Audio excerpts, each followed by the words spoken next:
awal tuh dia suruh natapin foto itu nyokap gua, suruh natap foto itu. Biar apa tuh? Jadi si bapak Parwe ini nggak kasih tahu kalau misalkan jadi disuruh tatap tuh karena dia suruh ngomong di dalam hatinya gitu, kayak misalkan lu kesini mau apa sama maksudnya lu mau nyelesain masalah apa gitu. Nyai Ratu Pantai Selatan. Itu nanti harus diperjelas juga tuh, kan ada Nyi Roro Kidul, di apa kan ada 3 tuh, ada 4 malah. Ya kan? Nyi Roro Kidul sih. Nyi Roro Kidul kan ininya tuh kayak si Menteri Luar Negerinya. Terus ada Nyai Roro, apa tuh yang satu lagi Menteri Dalam Negeri, ada Ibu Ratu. Ibu Ratu yang intinya. Kayaknya sih Ibu Ratu sih. Ya. Penangkal gitu loh. Jadi ada isiannya karena nyokap gua dulunya kan anak pesantren. Dia masih kayak sering ngamalin yang namanya puasa gitu-gitu ya nggak sih, kayak gitu-gitu. Nah jadi karena mungkin nggak berhasil, jadi baliknya malah ke keluarga. Jadi keluarganya yang berantakan. Ya pesannya sih kalau misalkan semua yang dijalani harus diikhlasin sih ya. Maksudnya kalau kita nggak bisa dapat. Betul. Ya, kalau kita nggak jadi udahlah, maksudnya ya semuanya kan udah diatur ya. Kalau memang kita nggak dapet ya belajar ikhlas aja. Benar.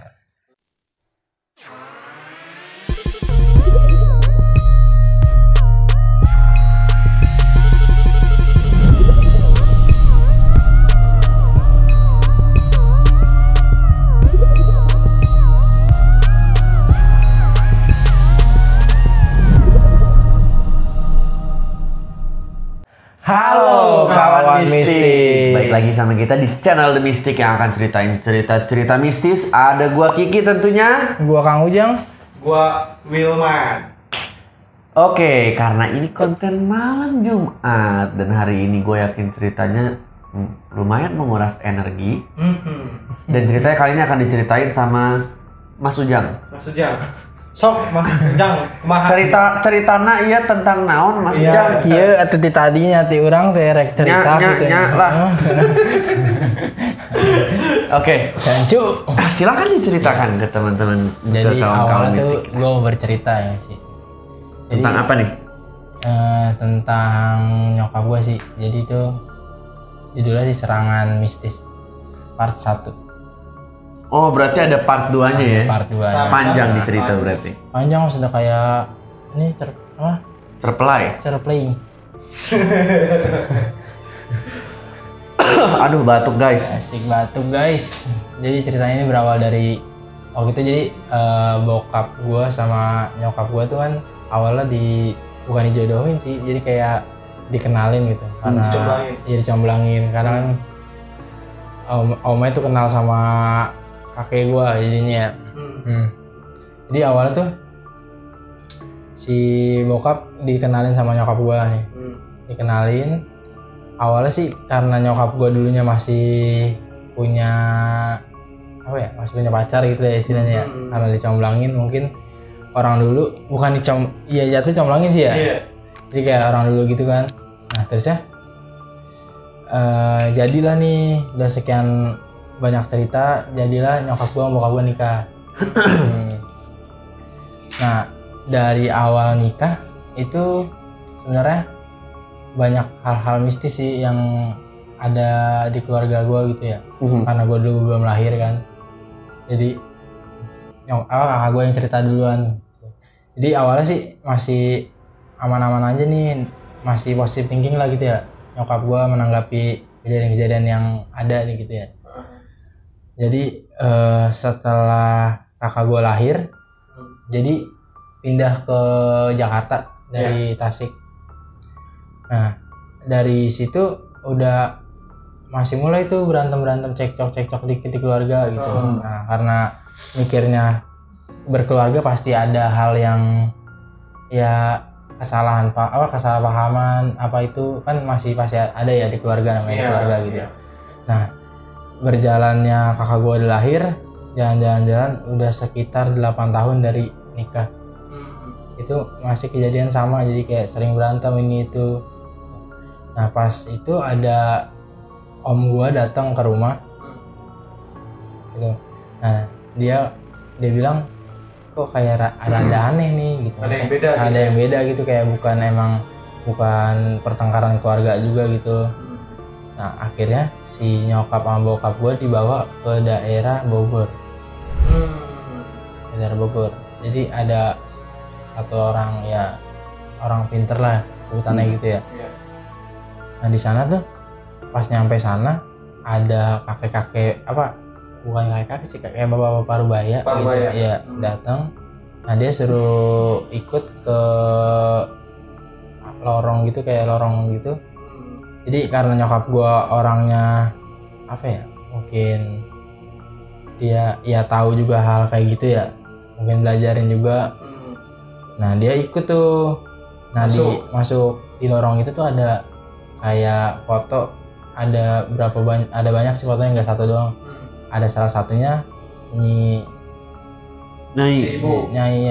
Ratu Pantai Selatan. Nah, itu nanti harus diperjelas juga tuh, kan ada Nyi Roro Kidul, kan ada 3 tuh, ada 4 malah. Ya kan? Nyi Roro Kidul sih. Nyi Roro Kidul kan ininya tuh kayak si Menteri Luar Negerinya.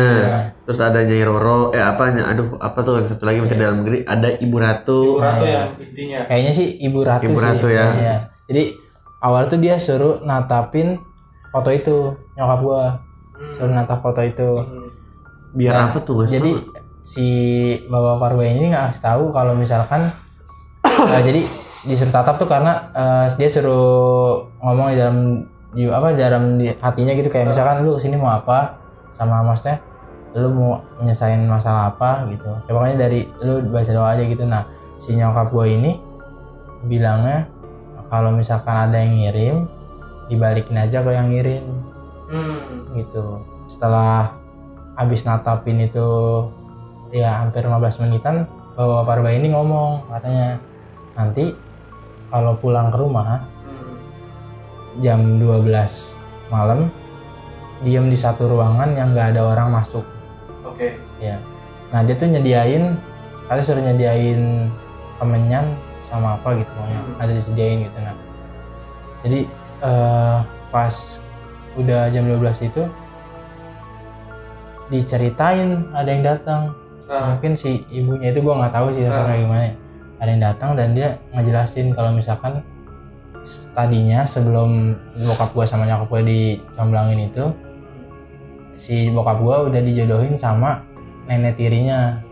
Sama pokoknya sama sepupunya nenek tiri itu udah dicomblangin. Nah dengan ya karena dia mungkin kesel atau apa gimana ya, dengan ya cara busuk, maksudnya dengan cara yang di luar dari nalar dilakuin, jadi dikirimin ke nyokap gua.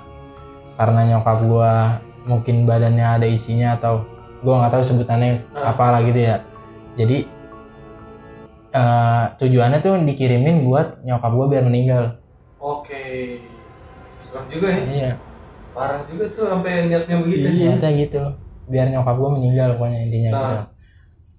Pokoknya si nenek si ini tuh ngirimnya biar jadinya sama ponakannya. Oke, berarti yang mirip ini supaya nyokap meninggal dan bokap lu bisa sama dia gitu.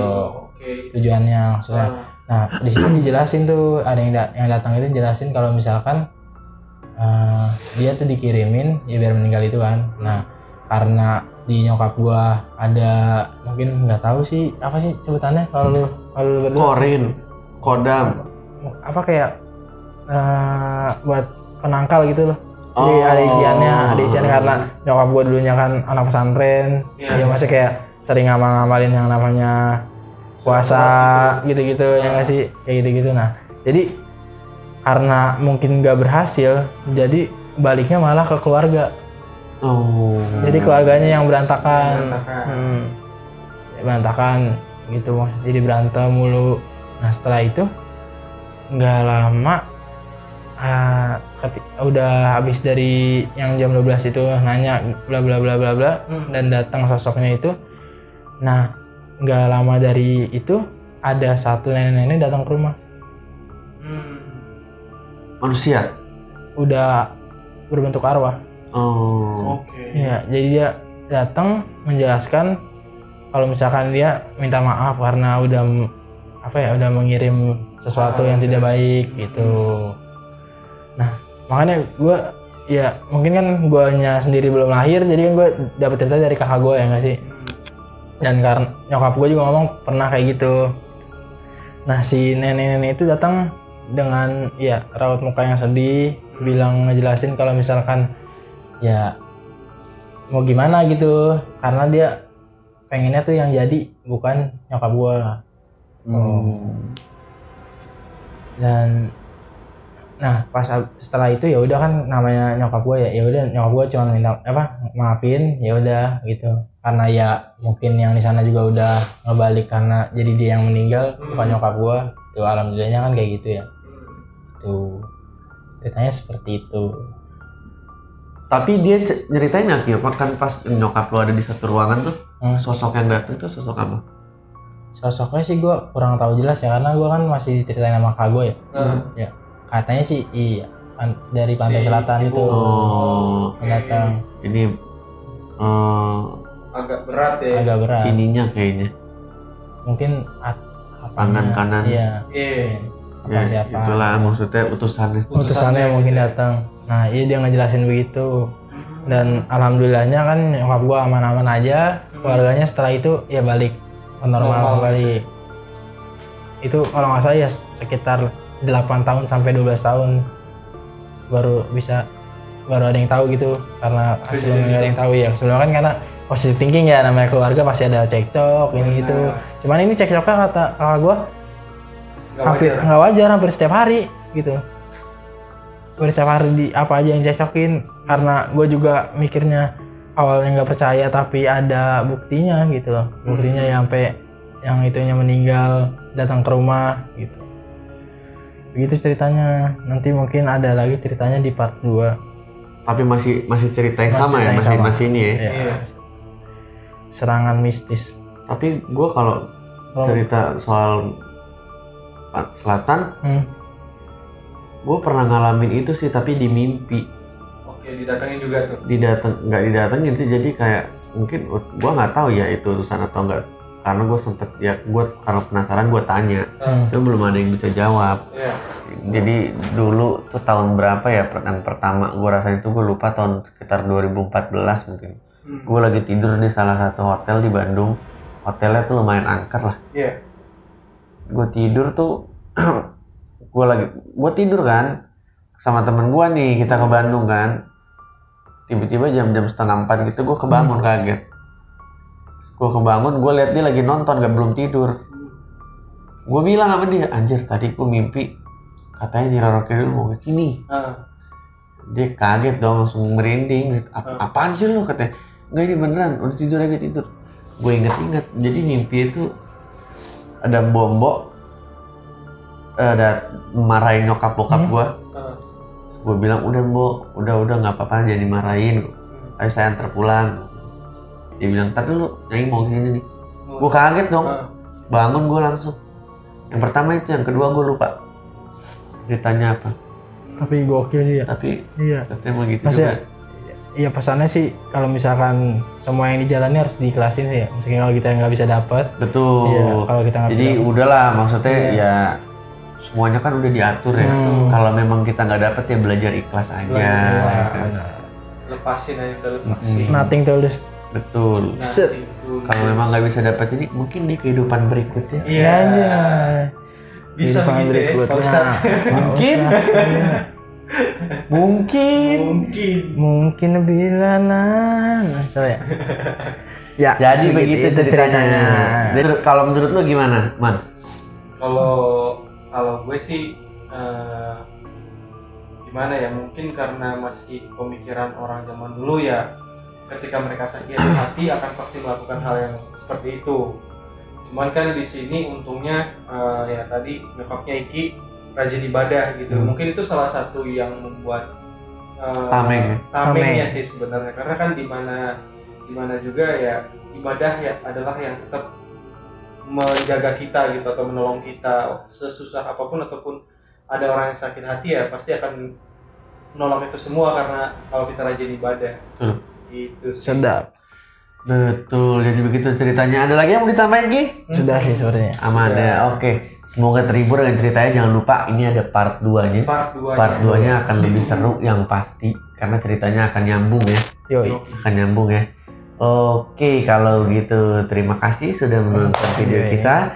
Jangan lupa like, di komen, and subscribe juga. dan jangan lupa nyalain tombol loncengnya agar kita bisa lebih semangat untuk membangun channel ini menjadi lebih baik. Betul, dan jangan lupa tetap nonton konten reguler kita di tiap Selasa dan konten malam Jumat kita di setiap malam Jumat jam 9 malam. Oke, kalau begitu The Mystic, Ciao.